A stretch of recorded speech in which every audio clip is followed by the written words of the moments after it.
Okay, here is lecture 2 for topic 9, and in this lecture we're going to be taking a look at the court personnel. So, regardless of the type of court that we discussed from the last lecture, there's certain players that always fulfill a certain specific function in a court, regardless of the type. Obviously, you have a prosecuting attorney, you have defense attorneys, you have judges. And then there's other personnel that sort of make up the courtroom work group that we talked about earlier in the semester, the court clerk and the bailiff court reporters. In this lecture, we're going to focus on the prosecuting attorneys and defense attorneys. So there are two attorneys in the courtroom in criminal cases. The prosecuting attorney, who represents the state. They represent the people. They defend state and federal law against those who break it, and the defense attorney, who represents the criminally accused. We're obviously going to be learning more about each of these attorneys in one moment. So while you're learning about these two attorneys, maybe ask yourself, hey, if you're thinking about going to law school, which kind of lawyer would you like to be? I mean, these are just two of many types of lawyers you could be. But would you like to be a criminal prosecutor, or would you like to be a criminal defense attorney, and why?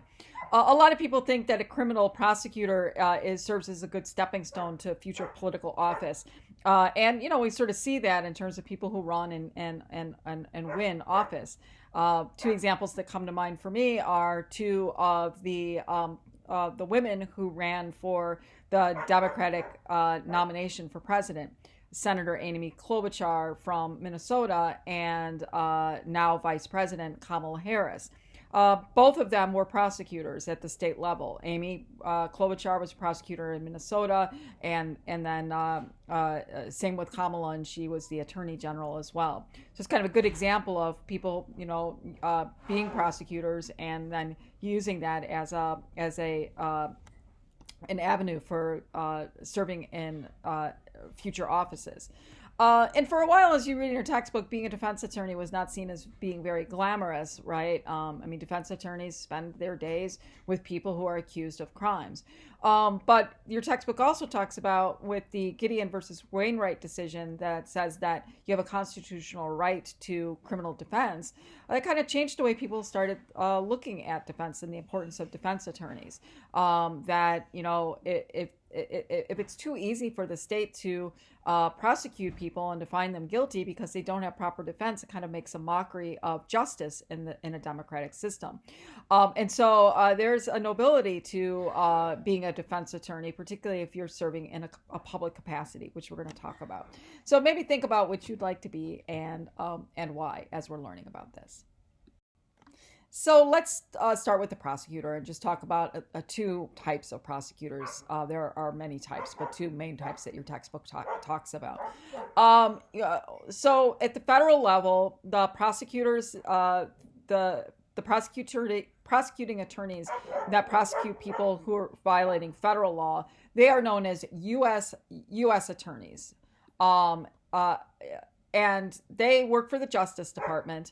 They are nominated by the president, and then they are confirmed by the Senate. And they serve at the pleasure of the president. And so usually or not always, but sometimes United States attorneys could be released when a new president comes into office. Depends on what the focus of the new president is. Obviously, the attorney general is replaced by a new president. But yeah, the United States attorneys are, they work for the federal government, for the Department of Justice. At the state level, the prosecuting attorneys are known as district attorneys or DAs, and that district attorneys are the top prosecutors for the state, and they usually represent county by county. And so, for example, Milwaukee's district attorney is John Chisholm. Waukesha's district attorney is Susan Opper. They both have been in office for a pretty long period of time. And these people are not nominated or appointed by the governor, but these are elected officials. They serve every 4 years.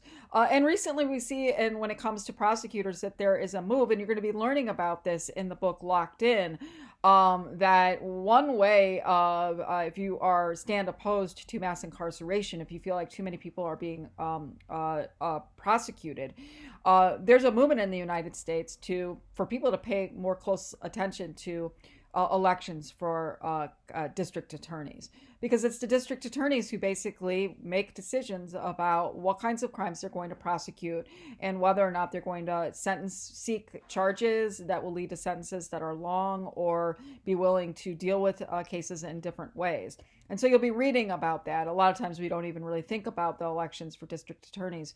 But if we are looking for change in the district attorney's office, a good way to get that change is through elections. So prosecutors have many duties. That, as we learned so far in the semester, that law enforcement are the ones who are on the front lines in terms of where crimes are brought to their attention. They investigate those crimes, and then they arrest a person. And then once arrested, that person is handed over to the prosecutor's office. But the prosecutor also is involved in investigating violations of the law as well. And so, particularly at the U.S. attorney level, if there's a sense that a concern regarding like organized crime or drug trafficking or other sort of malfeasance, the U.S. attorney will really, focus their office on prosecuting people that are dealing with those or engaging in those sorts of criminal activities. It can be the focus of a U.S. attorney's office. So that's kind of an example of being a proactive investigation. But obviously it's reactive as well, that as an individual is arrested, then the prosecutor's office will work with law enforcement, obviously, to conduct an investigation in order to figure out whether they should charge this person with a crime. And if they charge, they have to be confident that if it goes to trial, they're going to win that case. And so they investigate violations of the law. They file formal criminal complaints, charges, and in a moment we're going to be talking about prosecutorial discretion and the factors that prosecutors take into consideration when deciding whether to charge somebody. They interview witnesses in criminal cases, that they, basically, interview people in order to get the best case possible for the state. If you're watching the Chauvin trial right now, you're going to see the prosecution rested today, and the defense takes over today because the prosecution goes first, the defense goes second, and you'll see that the prosecution brought a lot of witnesses to help support the case that Derek Chauvin is guilty. Then if the charges end up in a trial, then they try the criminal case. And as we know, that many cases end up in plea bargains, and prosecuting attorneys work with defense attorneys in plea negotiations, and then present that plea negotiation to a judge, hoping that the judge agrees. And then also the prosecutor does not sentence individuals, but if a person is found guilty, they will make recommendations for how that individual should be sentenced in line with state law or federal law. So, as already discussed, we know that not all cases go to trial. In fact, few cases go to trial. Most cases are, plea bargained, and a part of the plea bargain is obviously that you waive your right to a trial because you are pleading guilty. However, not all cases go to trial because an individual is never charged with a crime. And so, prosecutors have broad discretion over whether or not when somebody's arrested and turned over to the prosecutor's office, they have broad discretion about whether or not they are going to pursue that case and file criminal charges or dismiss that case. And in other words, decide that there's just not enough evidence here to feel confident that if this case goes to trial, that the prosecutor's office would win that case.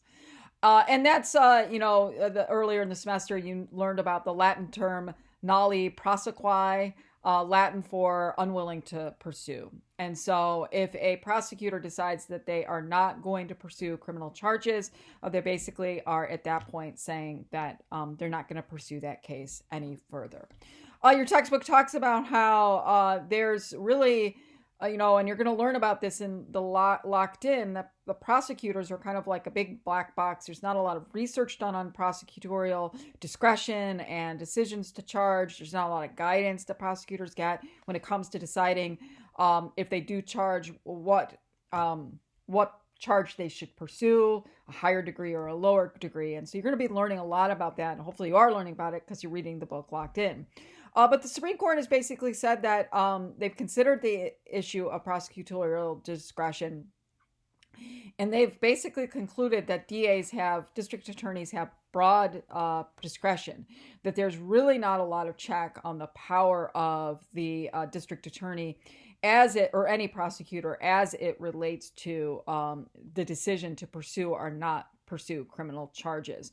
Now, that doesn't mean there's no check on the prosecutor. I mean, clearly prosecutors are elected. So if they do a crappy job, if people think that somebody should have been charged with the crime and they weren't, then people can take that into consideration.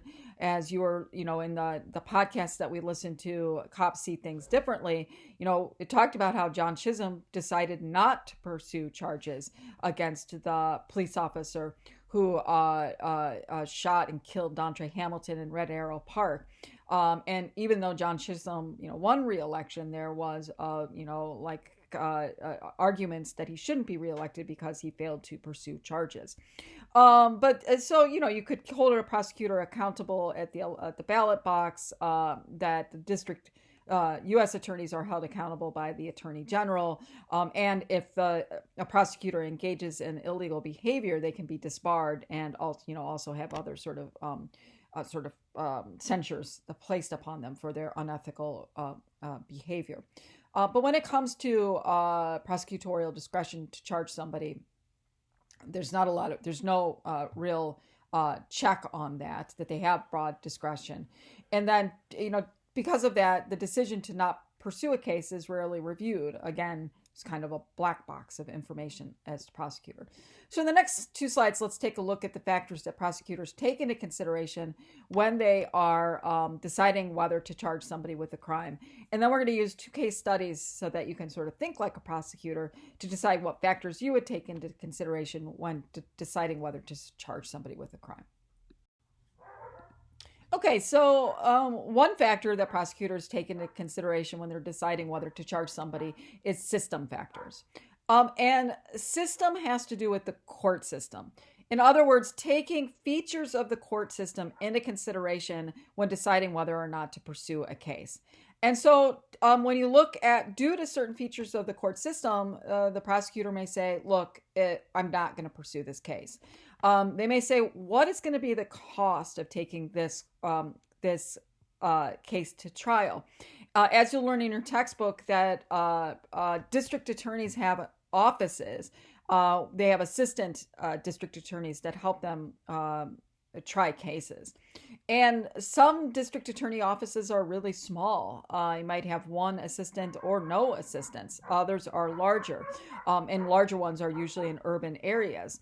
But still, in an urban area, you're going to have a lot of cases, and you might just say the cost spent on preparing this case for trial is just not worth it, so we're not going to pursue it. You may look at court backlog, just how many cases. Sorry that my dogs bark nonstop. Look at the court backlog, how many, cases are pending. And you might just conclude that there might be other cases where the cost and the time spent is better spent on a serious offense. And so that can play a role in discretion, prosecutorial discretion. The court system factors. Now, other aspects that the prosecutor takes in mind are case factors. And so they may look at the case itself, and they might say that there are certain features of that case that would lead them to not pursue. That's what W, will not pursue, stands for. And so they could look at the strength of evidence, that if there's some question about maybe that there's insufficient evidence, maybe there's not enough, maybe there's too much circumstantial evidence and there's not enough real evidence like forensics or, fingerprints. Eyewitness testimony is oftentimes a weak form of evidence. And so that if all you have is that, you might consider not pursuing. If there seems to be sort of a due process problem in terms of the way the evidence was collected, that it might be thrown out, that is something that a prosecutor would take into consideration. They will consider the willingness of a suspect to cooperate. And so if the criminal suspect is really willing to cooperate with the prosecutor's office, they might take that in consideration in terms of seeking a deferred sentence or saying that if you, like a diversion, that if you complete, drug rehab or whatever, then we're going to drop these charges. And also you would look at the victim's relationship to the accused. If there's no relationship between the victim and the criminally accused, then you might feel more confident about pursuing this case. But if the victims know the criminally accused, like if it's a daughter, accusing a father of a crime, or a brother accusing a sister of a crime, a husband accusing a wife of a crime, they might seem really like good witnesses at the time, but they might change their tune when they get on the witness stand due to the relationship that they have. And so case factors, the factors of the specific case, are things that prosecutors keep in mind as well. Your textbook talks about dispositional factors of the case. So you might look at the aspects of the case itself and say that there's a better way of handling this case than charging an individual and then having them not accept a plea agreement and then having to go to trial could take up a lot of time, effort, and money.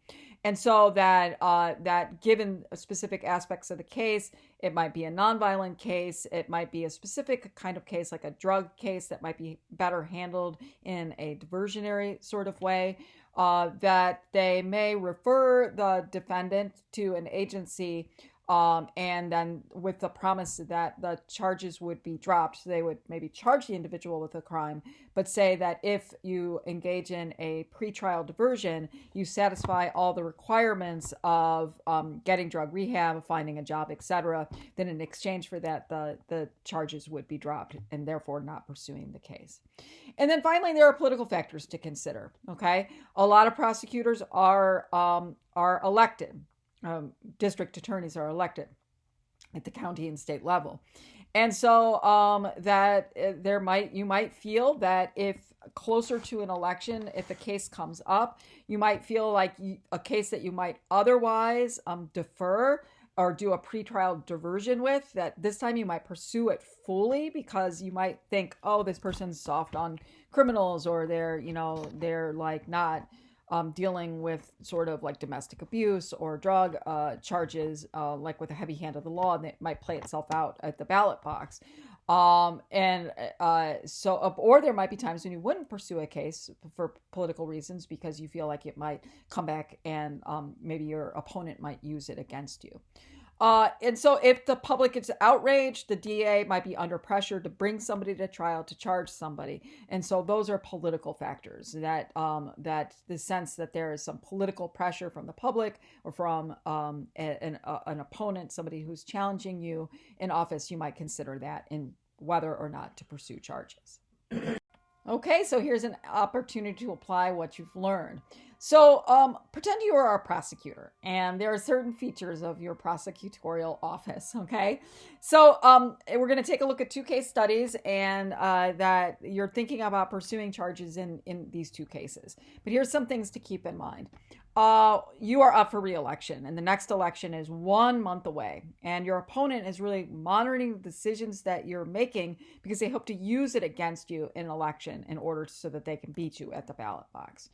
You are a small town prosecutor. Your office is small. It's you and 2 assistant prosecutors. So if you take on a really serious case, and it goes to trial, then a lot of time and effort is going to be taken up and you don't have a lot of staff to help you with that. Also, that your jail is overcrowded, and so you're under constitutional orders to not have your jail in an overcrowded capacity. So, if you do charge somebody and they don't make bail, or that it's such a serious case that they're not going to be granted bail, that keep that in mind, because you're going to house them in a jail that's already pretty full, and you only have capacity for two. Okay, so let's take a look at these two cases and see like what you might take into consideration as you're deciding to pursue these cases. Okay, so here is the first case. So the first case is, this is about a 19-year-old son of a wealthy doctor, and that this son, not the wealthy doctor, but the son, is arrested for third drunk driving offense. Now, the wealthy doctor is a contributor to your campaign, right? That they have contributed in the past, and they are, likely to continue contributing as you're sort of facing this tough re-election campaign. So, something to think about. Now, the normal policy is that when it's a third offense for somebody, that you refuse the plea deal, because this is a chronic offender. It's a chronic third-time offender. Usually third-time offenders do jail time from your That's the normal way of doing things for your prosecutor's office. Plus, this person's underage, so that you should probably take these charges pretty seriously, because you have this sort of underage offender who keeps reoffending. Now, the criminally accused defense attorney says that he can get a quick guilty plea from this offender, the 19-year-old boy. But the only way you can get this quick guilty plea is if the prosecutor agrees to reduce the charges to reckless driving, make sure that so it wouldn't be drunk driving, but it would just be reckless driving, and that they would agree to probation. Okay, so those are the factors of these are the factors of this case study. So what would you do, and what factors would you take into consideration? You can even pause the video right now and maybe think to yourself, are there case factors that I would take into consideration, system factors, political factors, other ways of disposing of this? What would you do? And so when you decide what you would do, are you going to pursue charges because that's what your office normally does? Did you do that because that you were sort of thinking about the system factors, that you decided to pursue this because this is the way your office normally handles these cases? Or would you decide not to pursue it because your jail is overcrowded, right? And that the court system is overloaded with more important cases? So would you take that into consideration? Would you take political factors into consideration? On the one hand, you don't want to piss off a wealthy donor, right? Because they're donating to your campaign. But on the other hand, if you let a wealthy donor's son go scot-free and pursue reckless driving rather than drunk driving charges, then your opponent is going to use that against you. What about this case? And so this case is a 17-year-old boy is arrested for shooting his father with a hunting rifle. And the 17-year-old boy claims that this was just an accident, that he was in the garage cleaning his hunting rifle out. His dad walked by and the hunting rifle accidentally went out and shot him. And his father's in a coma, and they're not sure whether or not the father's going to recover from the coma. He may be in the coma forever, or just, be brain dead and taken off of life support. There are no other witnesses to this, okay? So there's no surveillance camera. There were no neighbors that actually saw what happened. It's just what the boy is saying. However, the mother has a hunch that her son did this on purpose, that the son and the father had a bad relationship. They were angry at each other a lot, and she has a hunch that this was an intentional homicide, and that she really wants him to be charged, held in jail, because she doesn't think it's an accident. So what would you do? And what, more importantly, are some of the factors that you would take into consideration? One of the factors you might want to take into the consideration is the nature of this case, the case factors.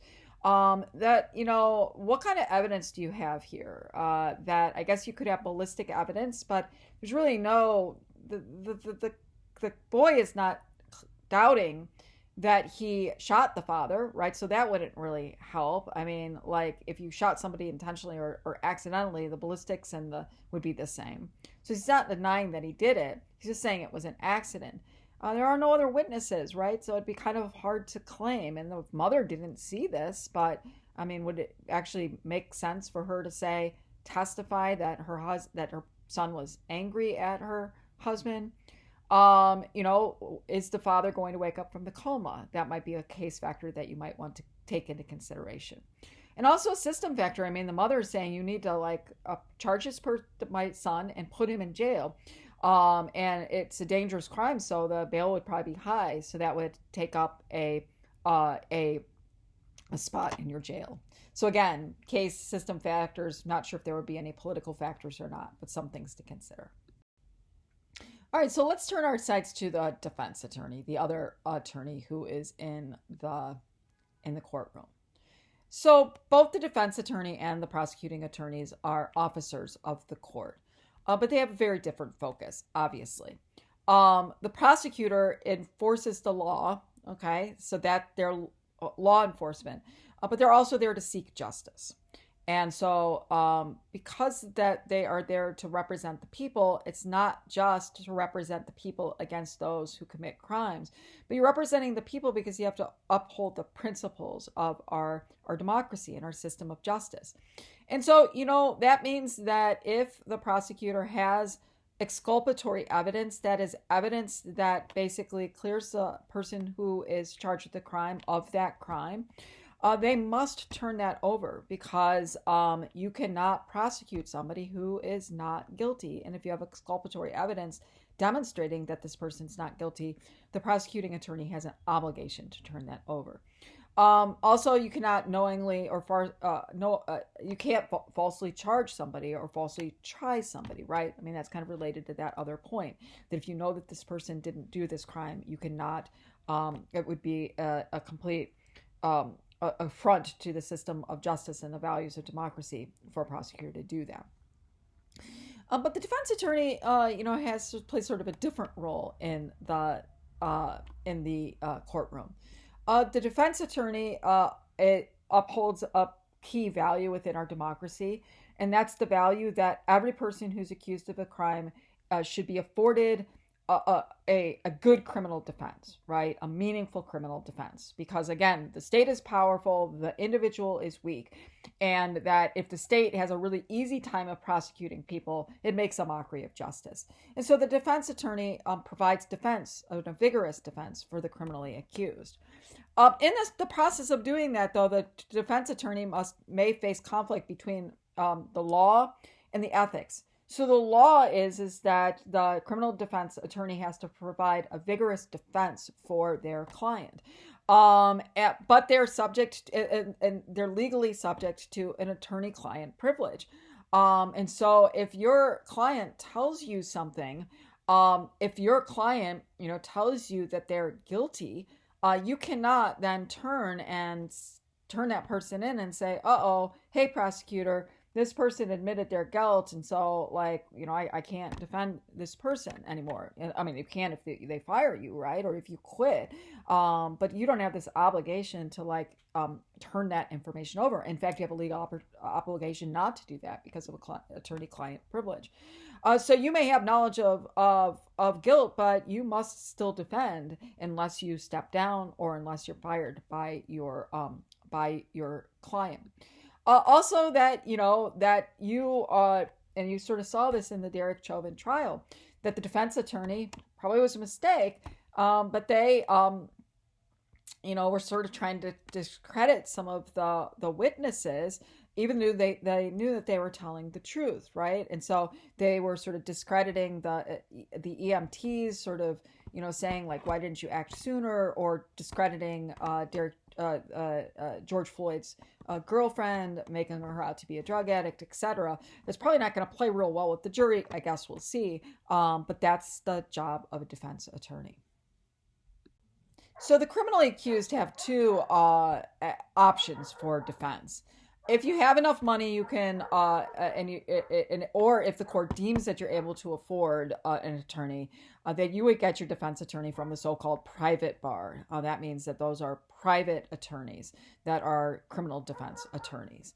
But if the state deems that you're indigent, that means too poor to afford an attorney, the state must provide that defense. That, as we're going to be learning in a week or so, actually I think it's next week, that because of the Sixth Amendment and the decision in Gideon versus Wainwright, that those who are charged with the crime, wherein the sentence for that could be any time taken away in terms of their liberty, any jail time, that you have the right to counsel. Okay.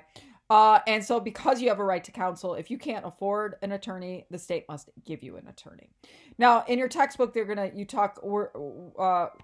talk about different ways in which the defense attorneys are provided for those who cannot afford the attorneys. They also do a nice comparison between the private bar and the public bar in terms of providing defense. So make sure that you read those two things. So while there are many different ways that, or several different ways that people who cannot afford an attorney, the way the state gives people an attorney, one of the major ways that people get attorneys is through the public defender's office. That the state of Wisconsin has a public defender's office. That they are state employees. They are, they are paid through taxpayer dollars. And that's the system that Wisconsin primarily uses, not exclusively uses, to provide defense for those who cannot afford it. So you have an opportunity to learn, you'll read more about public defenders in the textbook, but that you have an opportunity to earn 15 extra credit points by participating on an online discussion about this great documentary called Gideon's Army. Gideon's Army is a 2013 documentary that follows the personal stories of 3 public defenders in the Deep South, in Georgia, in the United States. And it is a very inspiring documentary. That it's called Gideon's Army because it refers to the landmark case that extends the right to counsel to all those who are charged criminally. And it follows, there's some pictures of some of the public defenders that it follows. Travis Williams, Brandy Alexander, and June Hardwick. They're underpaid, they're overworked, but they have dedicated their lives to public defense, or at least their young lives. They may burn out, and that's one of the features of the film. So I really encourage you to watch the documentary. You have until the end of the semester to participate in that online discussion. And so I'll just keep it open. I will populate that online discussion, this week so that you can, watch the documentary and participate and earn some extra credit points. Okay, that's it for this week. And I will talk to you again soon.